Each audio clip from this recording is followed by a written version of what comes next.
छठे चरण में स्वागत है आपका। मैं हूं प्रियंका। बात करेंगे इस समय की वोटिंग की। यूपी में छठे चरण के चुनाव में वोटिंग जारी, दांव पर लगी है 676 प्रत्याशियों की किस्मत।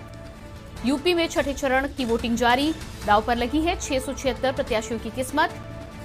दोपहर 3 बजे तक यूपी में 76.70% मतदान। 10 जिलों में शाम 6 बजे तक होगी वोटिंग। 10 जिलों की 57 विधानसभाओं में शाम 6 बजे तक होगी वोटिंग। 676 प्रत्याशियों की किस्मत आज दांव पर। यूपी में छठे चरण के चुनाव में वोटिंग जारी, दांव पर लगी है 676 प्रत्याशियों की किस्मत। दोपहर 3 बजे तक यूपी में 46.70% मतदान। 10 जिलों में शाम 6 बजे तक चलेगी वोटिंग।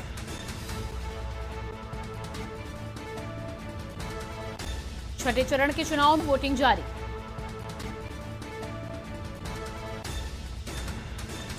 छह सौ 676 प्रत्याशियों की आज किस्मत का फैसला मतदाता कर रहे हैं। लगातार अलग अलग विधानसभाओं में प्रत्याशियों की किस्मत ईवीएम के बक्से में कैद हो रही है। अभी तक बात करें तो 3 बजे तक का यह आंकड़ा है। 46.70% तक हो चुकी है। कई जिलों में इससे अधिक भी वोटिंग हुई है।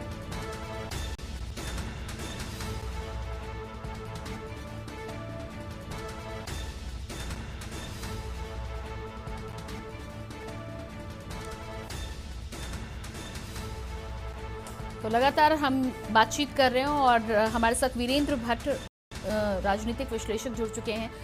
जी वीरेंद्र जी, आज के चुनाव की यदि हम बात करें तो छठा चरण है, 7वां चरण अब एक खाली रह गया है। और वोटिंग की यदि बात करें खास तौर से, तो वोटिंग प्रतिशत चरणों के हिसाब से गिरावट ही दर्ज की गई है। क्या वजह इसके पीछे आप मानते हैं? अब तक जो है 5 चरणों का चुनाव हो चुका है, छठे चरण का आज हो रहा है और किसी भी फेस में टोटल वोटर टर्नआउट 2017 के से अधिक नहीं हुआ है कि 2019 के लोकसभा चुनाव के बराबर भी नहीं हुआ है और इस चरण में भी ऐसा ही होने की उम्मीद है।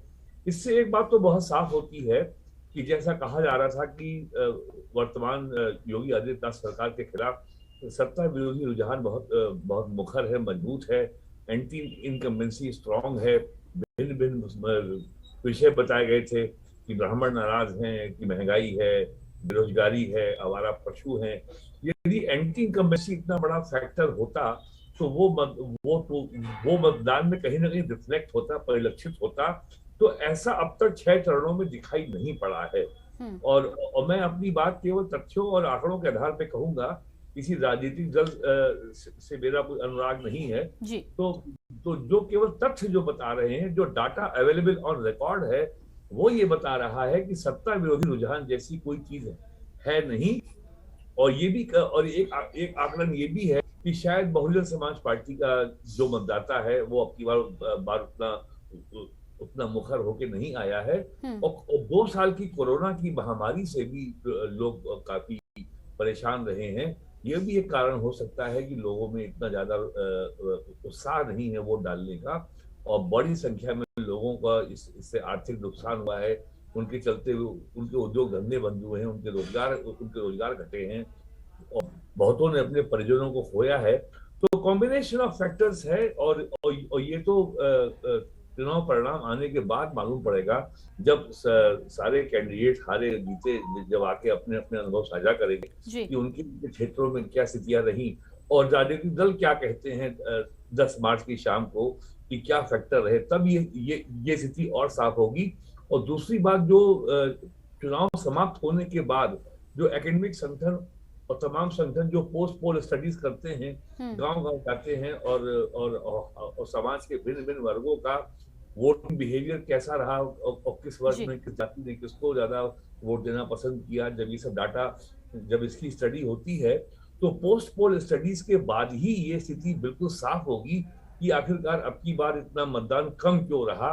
कम से कम 2017 और 19 के बराबर भी नहीं आया। तो ये अपने आप में तो ये पहली स्पष्ट होगी।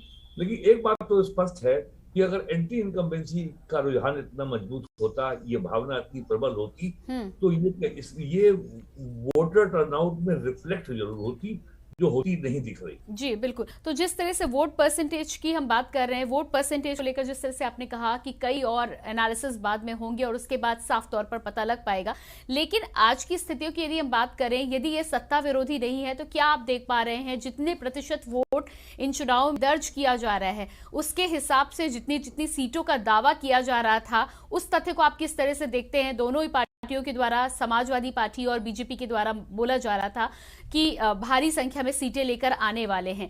अब आप क्या स्थिति देख पा रहे हैं? 6 चरण के चुनाव हो जाने के बाद छठे चरण में अब मात्र 2 घंटे का समय बचा है, तो आज की तारीख में आप किस तरह की स्थिति देख पा रहे हैं उत्तर प्रदेश में विधानसभा के रिजल्ट जो 10 मार्च को आने वाले हैं?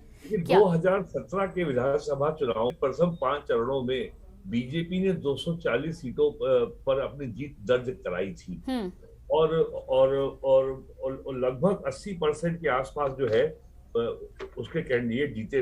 83% जो है उसके कैंडिडेट पहले 4 फेज में जीते थे, और 5वें, 6वें, 7वें में बीजेपी का जो स्ट्राइक रेट था, यानी जो उनके कैंडिडेट सफल हुए थे, उनकी संख्या लगभग 71% थी।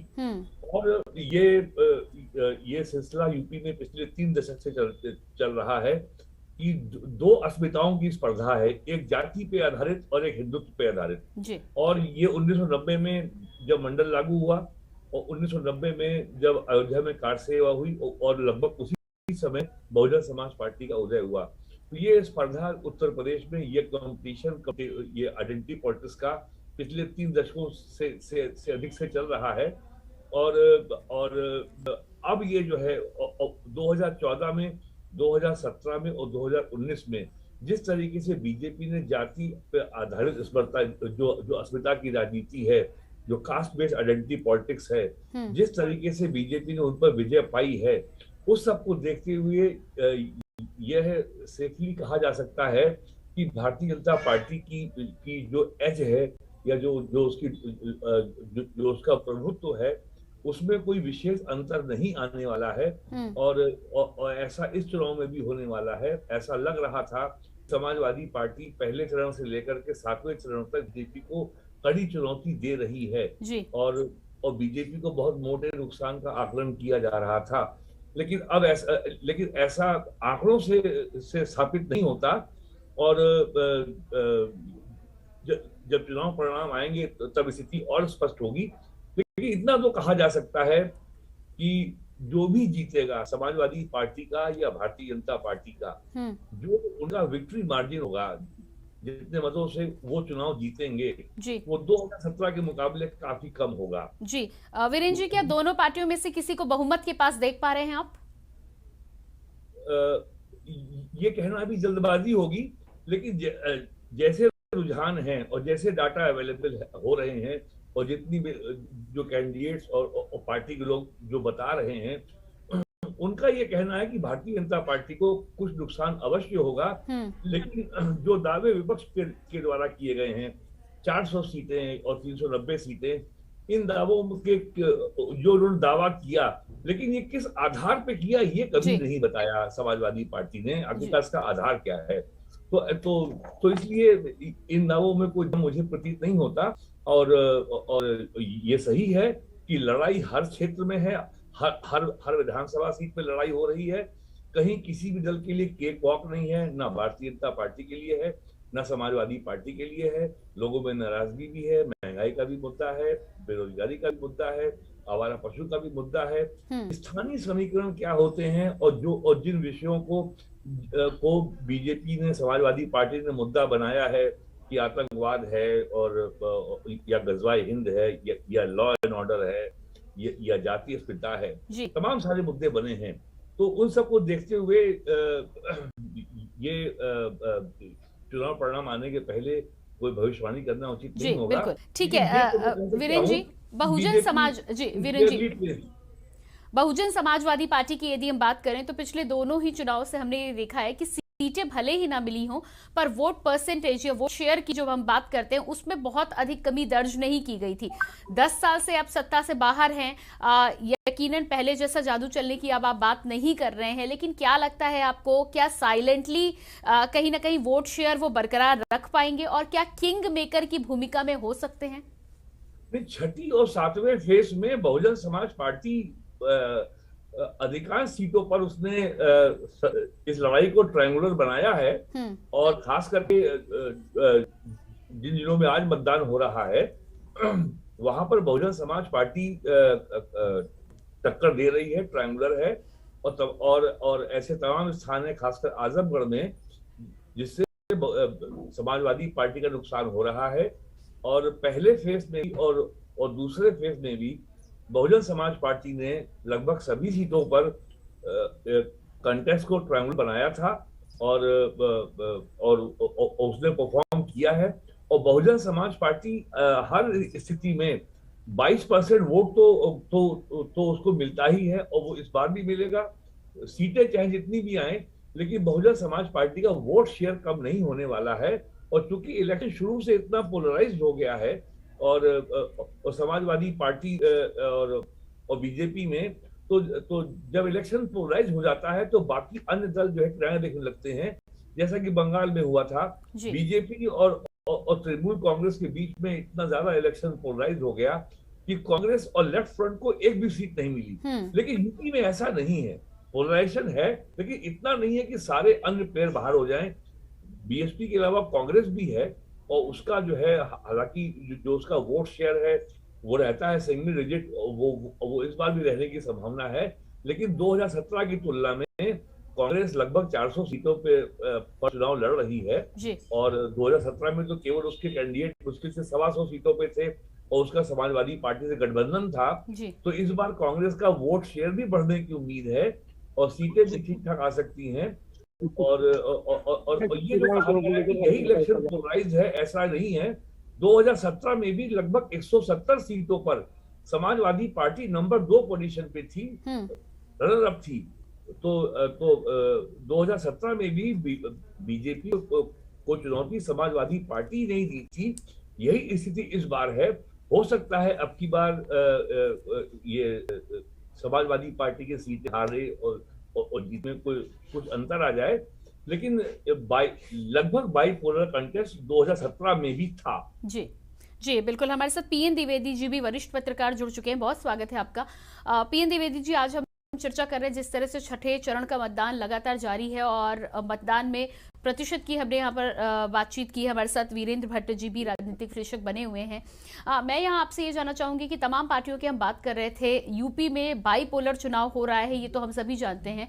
कांग्रेस की हम यहाँ पर आपसे जानकारी लेना चाहेंगे। कांग्रेस की यदि बात करें तो पिछले चुनाव की अपेक्षा इस बार 401 पर चुनाव लड़ रहे हैं, ये तो अच्छी बात है। लेकिन आप क्या देख पा रहे हैं, प्रियंका गांधी को यूपी में आने के बाद में क्या कुछ बदलाव आप देख पा रहे हैं? इस चुनाव में क्या स्थिति है और क्या उनके यूपी में आने का फायदा अगले चुनाव में, लोकसभा चुनाव में मिल सकता है कांग्रेस को? देखिए, उत्तर प्रदेश में कांग्रेस की स्थिति अभी भी बहुत कमजोर है। ये बात सही है कि प्रियंका गांधी काफी मेहनत कर रही हैं, लेकिन उनका अभी संगठन जो है वो जमीनी स्तर पर प्रदेश के प्रत्येक जिले में उतना व्यवस्थित रूप से तैयार नहीं हो पाया है। यद्यपि वो मेहनत कर रही हैं, लगातार मेहनत कर रही हैं, वोट परसेंटेज उनके बढ़ सकते हैं, लेकिन सीटों में ये कन्वर्ट होगा इस पर संदेह लगता है। जी बिल्कुल, सीटों में कन्वर्ट होगा इस पर संदेह।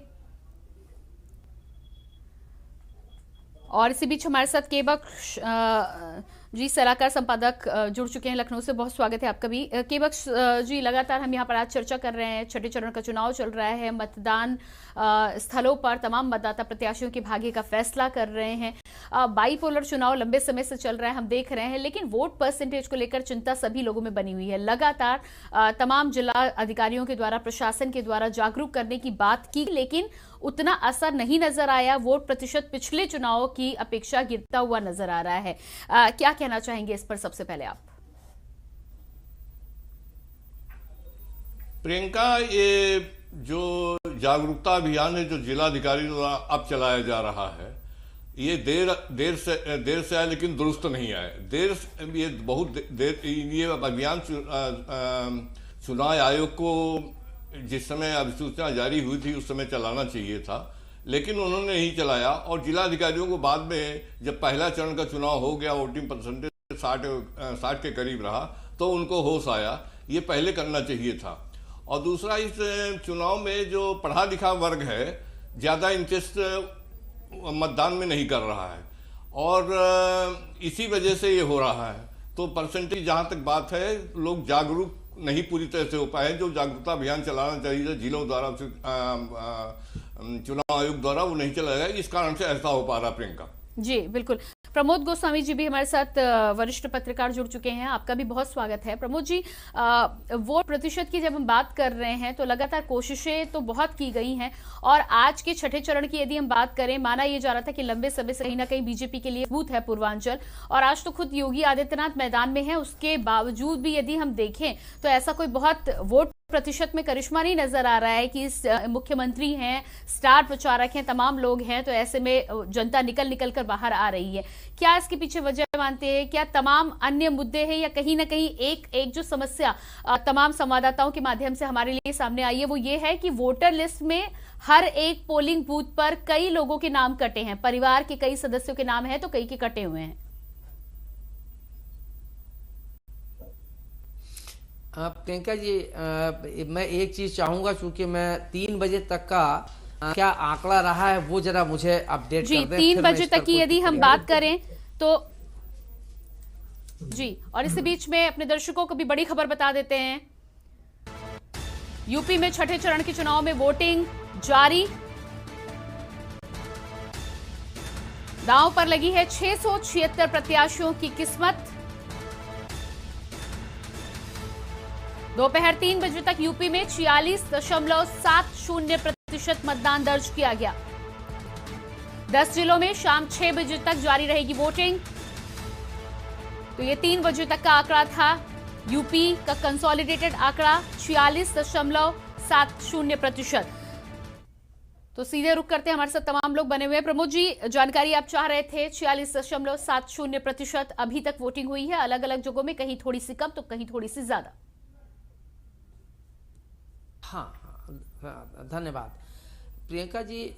देखिए, अगर देखें शुरुआत से अब तक इसका आकलन करें तो पिछले 4 चरणों में तो पिछले जो 17 के चुनाव रहे हैं उससे 1%, आधा % और 2% तक ज़्यादा मतदान हुआ है। लेकिन 5वें चरण में मतदान घटा। पूर्वांचल में जो ही हम आए हैं वही मतदान का प्रतिशत घटने लगा, जो 60 को टच नहीं कर पाया जी। आज भी जो लग रहा है वो लगभग 60 या उससे नीचे ही लग रहा है, ऊपर नहीं जा रहा। ये आपका सवाल सही है कि आखिर ये मतदान प्रतिशत घट क्यों रहा है। उसके देखिए, मुझे लगता है कि 2-3 वजह हैं, जैसा कि अभी केवक साहब ने कहा कि एक तो उसकी आपकी गत वर्षों की तुलना में आपकी उतना प्रचार प्रसार भी नहीं हुआ।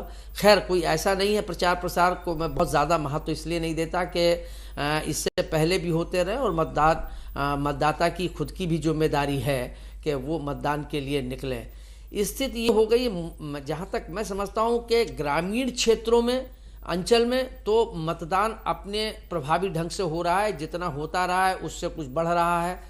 लेकिन शहरी क्षेत्र में मतदाताओं की जो निष्क्रियता कह लीजिए, जो उनका आलस्य कह लीजिए, तीसरी बात जो मुझे लगता है कि शहरी मतदाताओं का अब राजनीति और मतदान के प्रति जो एक लगाव है वो कम होता जा रहा है, जो लोकतंत्र के लिए निश्चित रूप से एक चिंता का विषय है। इस पर राजनेताओं को भी मुझे लगता है कि चूंकि शहरी क्षेत्र में पढ़े लिखों की संख्या ज्यादा होती है, उसमें कहीं ना कहीं 1% ये भी है कि वहाँ महिलाएं कम निकलती हैं, पुरुष ज्यादा निकल जाते हैं, या लोग उस छुट्टी को पूरी तरीके से अपने मनोरंजन के लिए अवेल करने लगते हैं, मतदान से अपने को दूरी रखते हैं। तो कहीं ना कहीं एक बात तो मेरी अपनी निजी अवधारणा ये है कि कहीं ना कहीं राजनीतिक लोगों के या प्रदेश की राजनीति में गिरावट आई है, वो समझते हैं कि अब कोई भी आए, हम किसी को भी वोट दें, हमारी समस्याएं यथावत रहनी है, क्योंकि ये पहली बार नहीं है, दूसरी बार नहीं है, तीसरी बार नहीं है, ये बराबर ये लोग महसूस कर रहे हैं कि हम ठगे जाते हैं। तो एक कहीं, ये मैं बहुतायत में नहीं, लेकिन कहीं ना कहीं ये भाव लोगों में ये जागृत मुझे लगता है कि हो रहा है कि मतलब मतदान करिए तो चाहे आप सापनाथ को चुनिए और चाहे नागनाथ को चुनिए, हमारा कोई उसमें कोई फर्क नहीं। ये कहीं ना कहीं फन हमारी तरफ ही आएंगे तो हम किसको दें। हाँ, उसका एक सरकार ने, निर्वाचन आयोग ने एक ये भी व्यवस्था की है कि आप तटस्थ हो जाइए, आप नाटो लगा दीजिए, लेकिन वो चीज़ें, इस पर हमारी जनता को ज़्यादा जागरूक करना पड़ेगा। राजनीतिक लोगों को अपने वादों पर, अपनी करनी पर, अपने कथन पर, इन पर ध्यान देना पड़ेगा, जनता का विश्वास हासिल करना पड़ेगा। मुझे लगता है कि जनता का कहीं ना कहीं विश्वास या भरोसा जो है वो राजनीति से कम होता जा रहा है, ऐसा मेरा मानना है। जी, आप सभी बने रहिएगा। प्रमोद जी आपको बीच में रोक रहे हैं, अपने दर्शकों को सीधे लिए चलते हैं गाजीपुर, जहां पर सीएम योगी आदित्यनाथ जनसभा को संबोधित कर रहे हैं।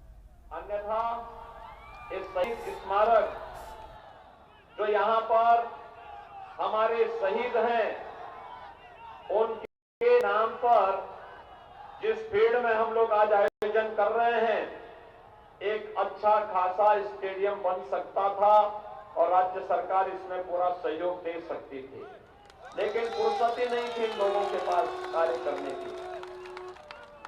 ये लोग तो, मैं जब यहां आया हूं तो मैंने एक चीज देख करके मुझे बड़ा वो लगा कि वास्तव में आपका जो जौहराबाद है, जौहराबाद भी चाहता है कि विकास और बुलडोजर की यात्रा साथ साथ चलती रहे। और अभी मैं देख रहा था, यहां पे एक बुलडोजर खड़ा है।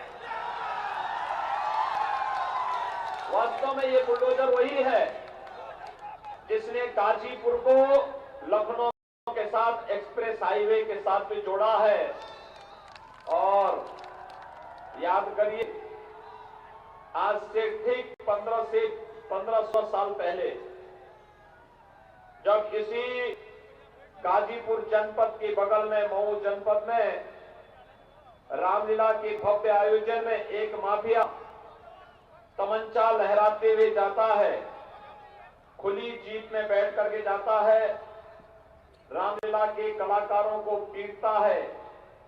यादव, राजभर, बिंद और जितने भी व्यवसायी थे, हरिजन थे, खटिक थे, इनके घरों में आग लगाते हुए, आगजनी करते हुए पूरे मऊ शहर के अंदर भय और दहशत का माहौल पैदा करते हुए दंगा कर रहा था।